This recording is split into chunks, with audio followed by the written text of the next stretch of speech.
Evio.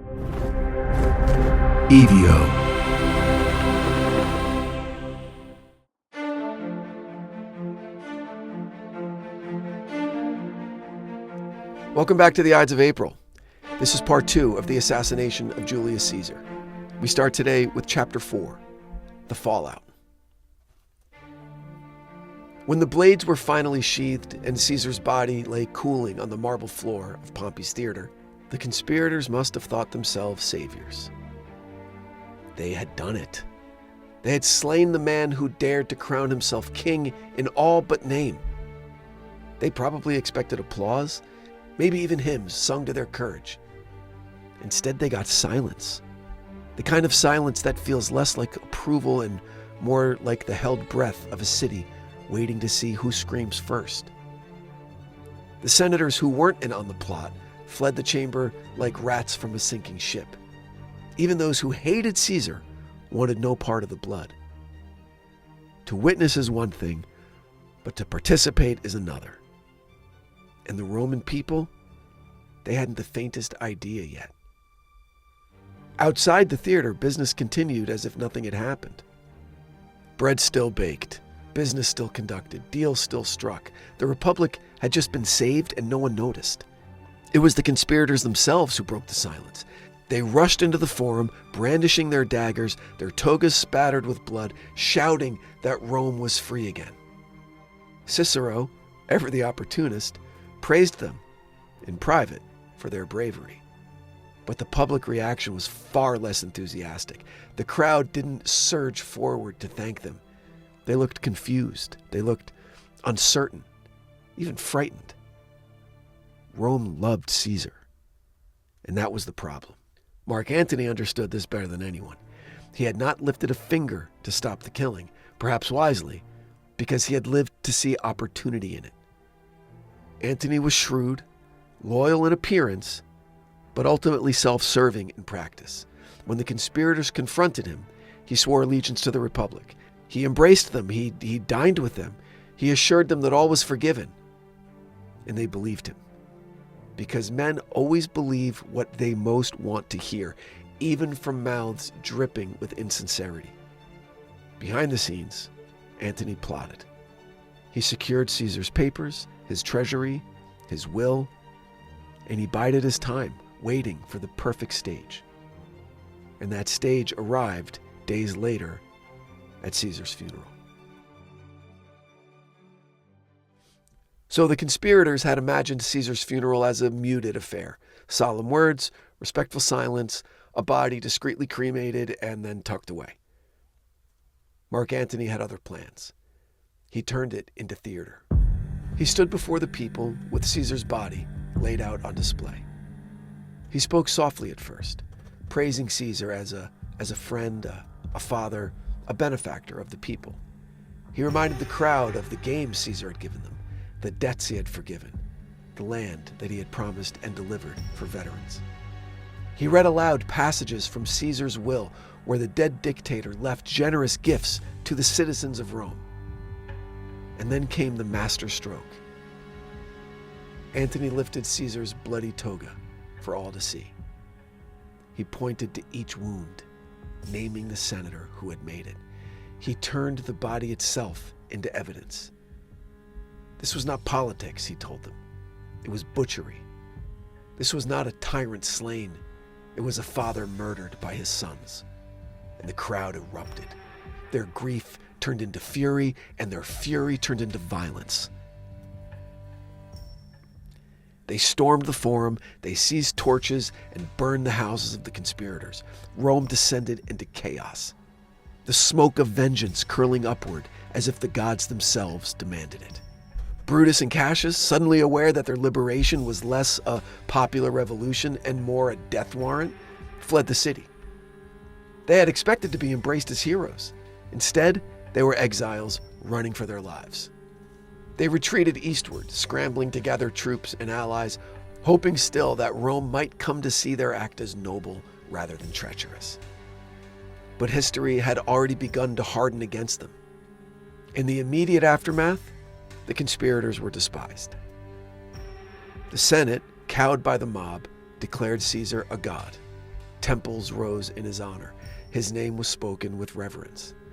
Meanwhile, Brutus and Cassius found themselves branded as traitors, not liberators. The irony must have tasted so bitter. They had killed Caesar to prevent him from becoming a monarch, only to find him elevated into divinity. It's tempting from our distance to imagine that the Republic was still alive in these days. That maybe, just maybe, if the conspirators had managed things differently, Rome could have returned to its old balance of powers. But that is the comforting lie of hindsight. The Republic was already gone. Antony knew it. Octavian, Caesar's 19-year-old heir, certainly knew it. Brutus and Cassius, clinging to their ideals like drowning men clutching driftwood, were the last to see it. Antony emerged from the funeral as the man of the hour. He had given the people what they wanted, a villain to hate and a martyr to worship. And yet, even Antony underestimated the scale of what was coming. For while he schemed to inherit Caesar's mantle, Caesar's heir Octavian was already maneuvering. The boy would prove more ruthless, more cunning, and ultimately more successful than any of them. But that's the story for another chapter. What lingers about the fallout of Caesar's death is how quickly ideals gave way to bloodlust. The conspirators had framed their act as a return to Republican virtue. But virtue doesn't set fires in the streets.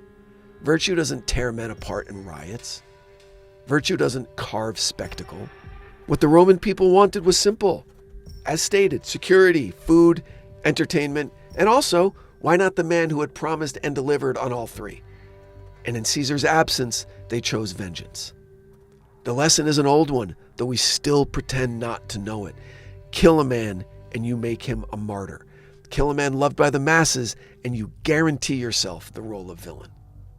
By the time Caesar's ashes cooled, the Republic was already shifting into something new and something unrecognizable. The Senate still met, still debated, but its authority was hollow. Real power now belonged to those who controlled the streets and the legions. And in that arena, Brutus and Cassius were already losing. They fled, but flight couldn't save them from history. Rome would never again be what they thought they were defending. The Republic had died in Pompey's theater alongside Caesar. And everything that followed, the wars, the speeches, the shifting allegiances, all of that was just the choreography of an empire being born. This is Chapter 5, Judgment of History. So if Brutus and Cassius expected to be remembered as liberators, history has been absolutely merciless in disappointing them. Their daggers may have cut down Caesar, but they never quite managed to carve out the legacy they wanted. At the time, in the days and months immediately after the assassination, they were despised. And centuries later, when artists and poets and playwrights rummaged through the ruins of the Republic for inspiration, they found in Brutus and Cassius not martyrs of liberty, but tragic figures. Ambivalent men caught between principle and pettiness. And that, maybe, is their cruelest fate. Not that they lost, but that they were misunderstood in every single generation. So let's start with how they were received in their own time. Brutus walked out of Pompey's theater expecting the crowd to embrace him as the descendant of the original Brutus, the man who expelled the last king of Rome centuries earlier. He imagined, chants of freedom, garlands of flowers, parades in his honor. Instead, he got the sound of doors bolting shut. The people didn't see him as a savior. They saw him as a traitor. And Cassius fared even worse. His reputation before the assassination was already tinged with bitterness and envy. When the knives were sheathed and the blood dried, no one was surprised to see Cassius among the killers. He'd never convinced anyone that his motives were pure. Even his allies must have admitted, in quiet moments, that Cassius's devotion to the Republic looked an awful lot like jealousy in a toga. The Senate, for its part, offered tepid approval. Some senators privately cheered the act. Fewer men adored Caesar than endured him. But their cheers were drowned out by the fury of the mob. And the mob ruled Rome. Cicero, by then the grand old man of Republican rhetoric, praised the conspirators in private letters, But his praise was academic, the sort of admiration a scholar gives to a doomed cause. The reality was obvious. Brutus and Cassius were outlaws. Their lives were forfeit the moment Antony and Octavian consolidated power. And so they ran, first from the city and then from Italy altogether, gathering in the east to scrape together armies and allies. They imagined they could still fight for the Republic, but what they were really fighting for was their own survival. Centuries later, when historians look back, the lens kind of shifted. Writers in the imperial age, careful not to offend the successors of Caesar, painted the conspirators as villains. They were greedy, self-interested men, blind to the will of the people. They had slain the father of the nation, and their punishment was just. The emperors who followed Augustus had no incentive to rehabilitate Brutus and Cassius.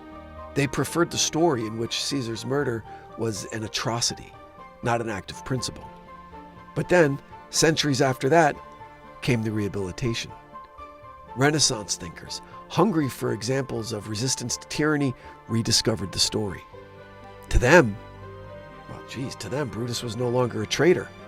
To them, he was a patriot, a man who sacrificed love and loyalty upon the altar of freedom, a man who killed not for himself, but for an idea.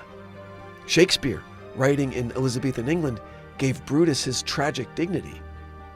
This was the noblest Roman of them all, Antony declares in Julius Caesar. It is a line steeped in irony, but irony has a way of softening reputations. Suddenly, Brutus was a hero again. A flawed one, but a hero nonetheless. Now, Cassius didn't enjoy the same level of rehabilitation. History has rarely been kind to him. Where Brutus sometimes became a symbol of conscience and principle, Cassius remained the schemer, the resentful one. Shakespeare paints him as lean and hungry, dangerous for his ambition. Such men are dangerous, Caesar says of Cassius. And for once, Shakespeare's Caesar gets it right. This duality, the noble Brutus and the envious Cassius, has stuck ever since. In classrooms and republics far removed from Rome, Brutus is held up as the tragic patriot, while Cassius is left in the shadows as his necessary but ignoble accomplice. The irony, of course, is that Brutus was hardly noble in his time, and Cassius was not uniquely envious. Both men were politicians, in a system where envy was currency and betrayal was normal. They were not exceptions. They were the rule. And yet history insists on its archetypes. Brutus the idealist, Cassius the schemer, Caesar the fallen tyrant, Antony the opportunist, Octavian the savior. It makes for clean drama, even if it makes for somewhat messy truth. How then should we judge Brutus and Cassius? In their moment, they were despised. That much is clear. The people of Rome did not thank them for saving the Republic. They rioted, they burned, they turned on them. In later centuries, they were reinterpreted to fit the needs of others.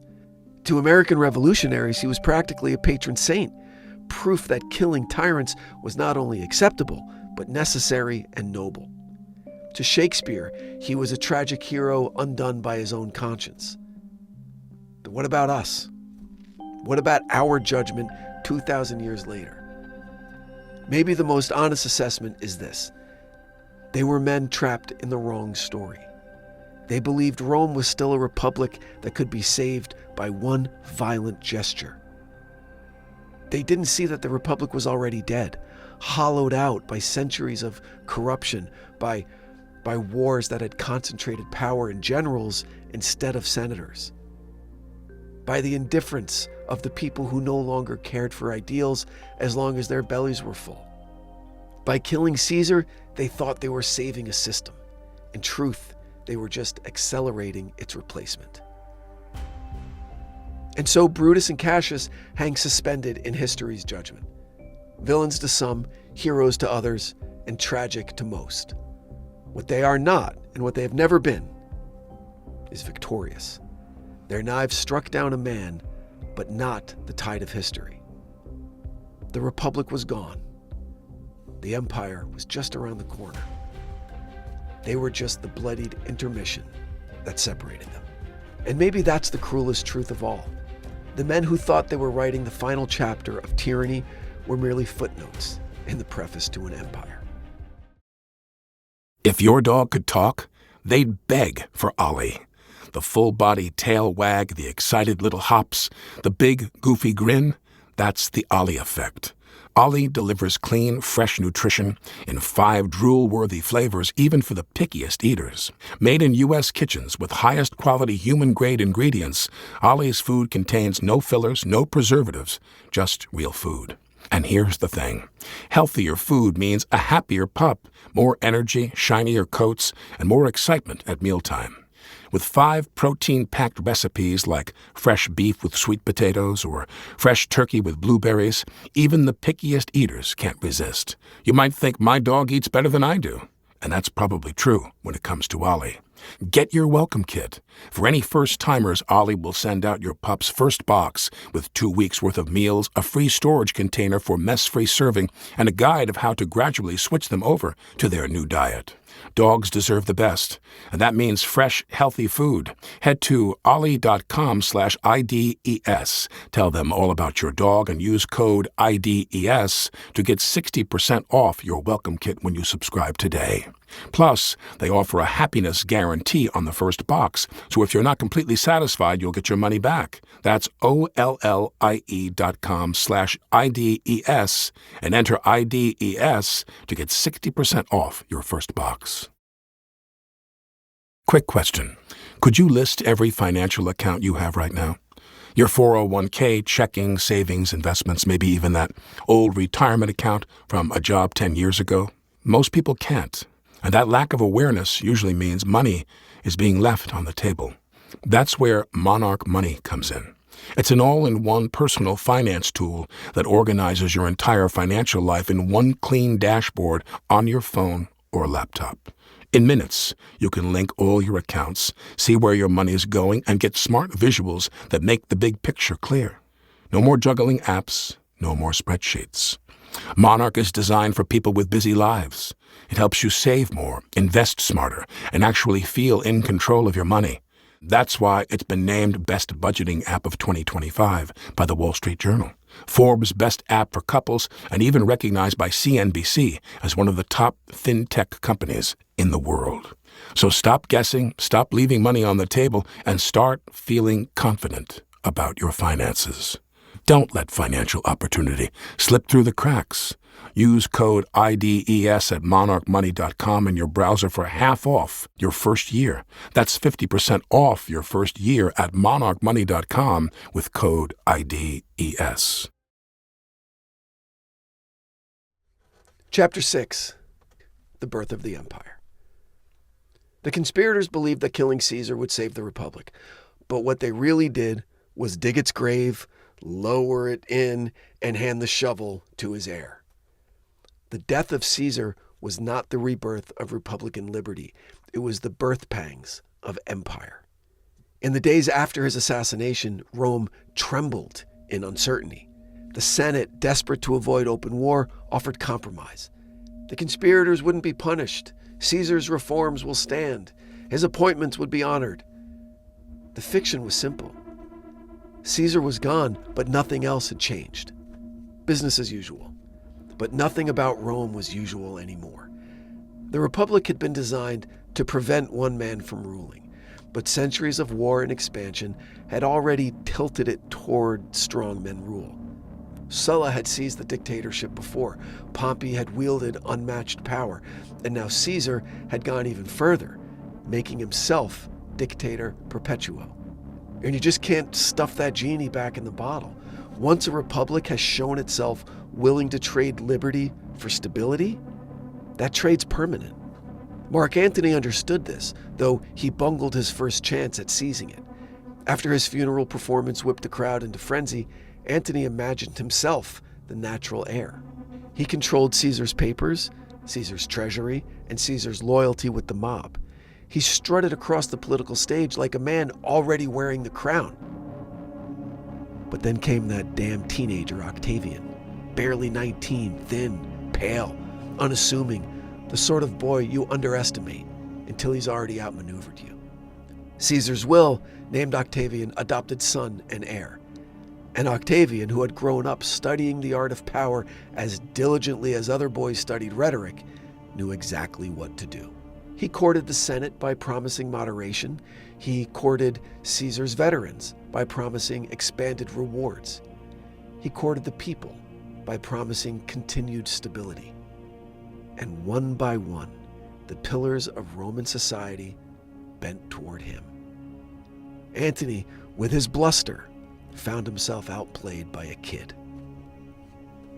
Brutus and Cassius, meanwhile, floundered in exile. They raised armies in the east, convinced they could still fight for the Republic. At Philippi in 42 BC, they clashed with Antony and Octavian. The battle ended with Brutus and Cassius dead by their own hands, their ideals bleeding out in the dust of a Greek plain. So much for saviors of liberty. And Rome did not weep for them. The Republic did not rise again. The funeral games were over, and empire was the main act. Octavian, now styling himself Augustus, completed the transformation. He was careful, he was deliberate, he didn't call himself a king. He cloaked himself in republican forms, princeps, the first citizen, commander of the armies. The Senate still met, still debated, still pretended that it mattered, but everyone knew the truth. Augustus held the purse, the legions, the loyalty of the people. The Republic was dead. Its corpse still twitched, but its soul had left. And Rome, the city that once prided itself on liberty, embraced its new monarch with open arms. And not because they loved monarchy, they still hated the word, but because Augustus gave them what they wanted. Bread, stability, security. He ended the chaos. He ended the civil wars. He ended the uncertainty. And freedom was a small price to pay for peace.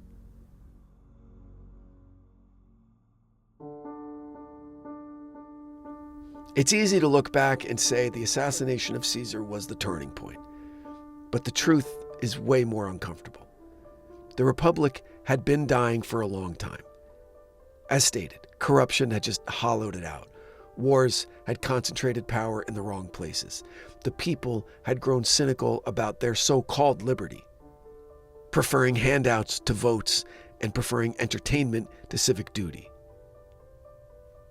Caesar didn't kill the Republic. He merely revealed it was already dead. Brutus and Cassius didn't save it by murdering Caesar. They only made the death official. What fascinates me most is how Rome embraced the empire once it arrived. Augustus ruled for decades, his reign remembered as a golden age. Poets praised him, senators groveled before him, citizens cheered him. The Republic wasn't mourned, it was barely even missed. Its forms continued, a consul here, a senate there, but its spirit was gone. And maybe that's the most damning lesson of all. People rarely care about liberty in the abstract. They care about stability, they care about sustenance, they care about entertainment. Caesar had understood that. Augustus perfected it. And the conspirators who killed Caesar never understood it at all. So here we are, 2,000 years later, still telling the story, not because of the Republic it destroyed or the empire it created, but because of the spectacle of it all. Oh, the omens, the betrayal, the blood, the speeches, the riots, the wars. It is Shakespearean through and through, though it would be centuries before Shakespeare took the stage. It's myth wrapped around history and legend wrapped around fact.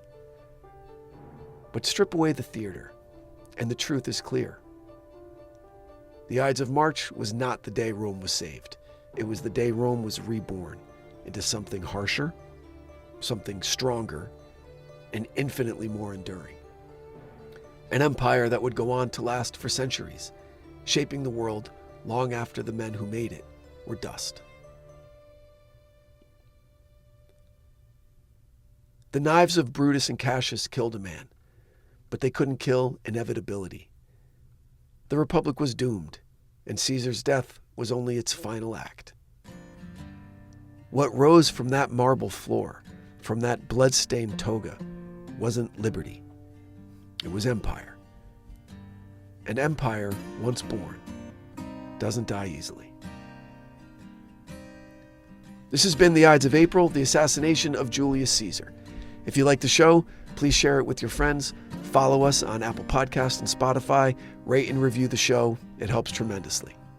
Follow us on Instagram at Ides of April Pod. You can email us at info@eviocreative.com to see the entire slate of shows on the Evio network.